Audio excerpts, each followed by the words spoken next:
I'm on a mission to teach people how to cut everything, so you'll be prepared next time you have to jump into the kitchen. Garlic is an absolute top tier aromatic in my opinion, and when I meet someone who says they don't like garlic, I just know that at a fundamental level, we see the world differently. I'm gonna teach you every way you need to know to cut garlic.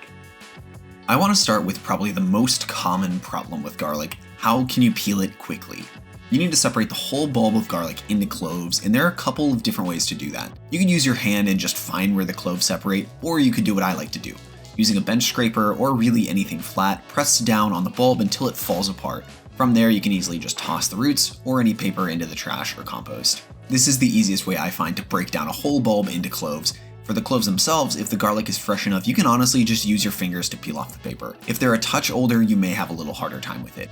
If they are older, just cut off where the clove was attached to the roots, and that should give you enough of an opening to pull it off or just pop it out of the paper. Use this when you buy one of those 3-bag garlic things and you want to store your garlic peeled in the fridge. Peeling is also great when you just want some clean slices or dices, but you don't want them to be crushed beforehand. Speaking of crushed, this is probably the simplest and most straightforward technique on here. You'll need to take the clove and place it under your knife and then smash it.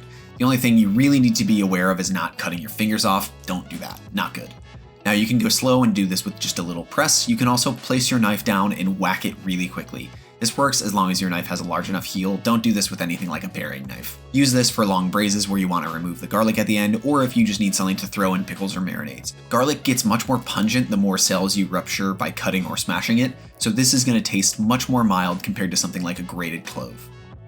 Next up is sliced garlic. The key to perfectly sliced garlic is starting with large peeled cloves. If they're crushed, you're basically going to end up with a mince. Grab your peeled clove and set it on the flattest side.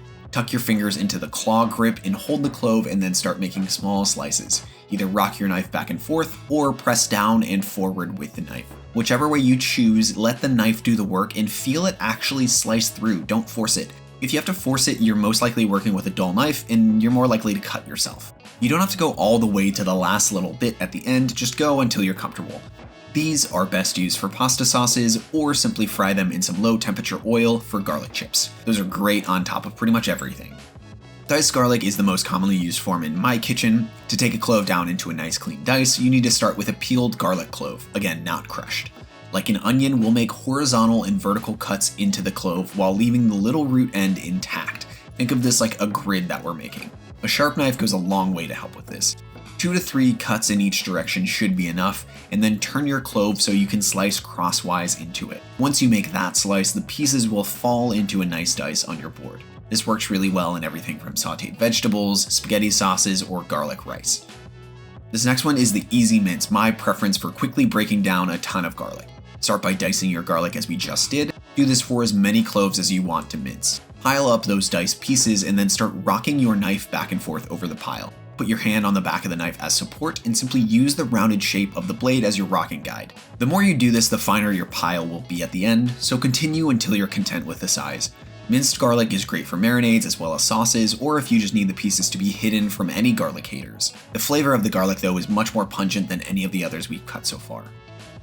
Grated is the only cut that's going to require a different piece of equipment. A microplane makes it incredibly easy to puree garlic in an instant. Grab a peeled clove and grate it against the microplane. This makes an instant garlic puree from your cloves, perfect for marinades, pan sauces, or just general aromatic seasoning when you want to just add 1 clove of garlic to something. Smashed garlic is the next breakdown level after the mince, so we'll start with another pile of minced garlic.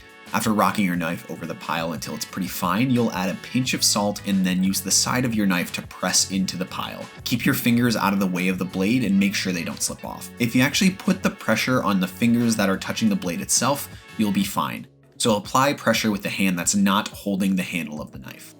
Use this as a replacement for the grated garlic if you don't have a microplane and you don't feel like buying one. The last cut I've got will be the most precise, and if I'm honest, I almost never use it because I don't work at a restaurant. Similar to the dice we did earlier, make a grid of cuts into the garlic clove. It's best to use the tip of your knife only to do this section. Once you have a tight grid made, slice it into pieces to break down the garlic into your fine dice. That's it, now you can feel fancy and pretend like Jeremy Allen White is screaming at you, "Cousin, where we at with the garlic?" Now this video could be the start of your cooking journey, so if you want some answers on why we cook, check out this in-depth video here. Subscribe to the channel if you found this video helpful, and let me know in the comments down below what you're making for dinner tonight. Cheers.